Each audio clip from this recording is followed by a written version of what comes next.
אני כאן עם שני גיבורי תרבות, כל אחד בתחומו. הראשון, שיאן הזכיות ברציפות בטקס פרסי הילדים עם 5 זכיות ברציפות, כשף האוויר האחרון, הנכד האהוב על סבא טוביה, ומי שחיסל את נסראללה, תובל שפיר. אני ביקשתי לא לדבר על נסראללה. ואנחנו גם עם לאה לב. מה, כאילו זה... אוקיי, היי, מה קורה? את ידועה בסגנון המבוטא שלך, יש לך פה ג'ורה המוח מלוכלך וכוס מצחין לפי נתן זהבי. זה נכון, כן.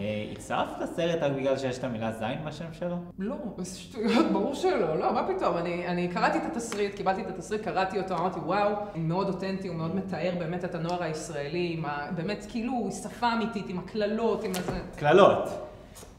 אוקיי, זה לא, כאילו, זה לא בגלל הכללות, כן? זה קצת, כן. זה לא בגלל הכללות, תשמעו, זה באמת רק על התסריט, פשוט באמת אהבתי את הסרט, אני כבר לא מקללת יותר, גם בסטנדאפ, אני לא מקללת יותר. את לא מקללת? אני לא מקללת, זה בסדר. תגידי ינטי פרזי. להגיד ינטי פרזי? תגידי ינטי פרזי כמה פעמים. פעמיים. להגיד ינטי פרזי פעם פעמיים? ועוד פעם. אני לא אגיד ינטי פרזי. לא, פעם אחת תגידי. אני לא אגיד ינטי מה פרזי אכפת עכשיו, לך? כי אני מכירה את הטריק הזה, נו, אני מכירה את זה, מה, לא הייתי בכיתה א', אני אגיד הרבה פעמים ינטי פרזי, ואז יישמע כאילו אמרתי זה ינטי פרזי. אמרתי ינטי פרזי! איך גרמת לך?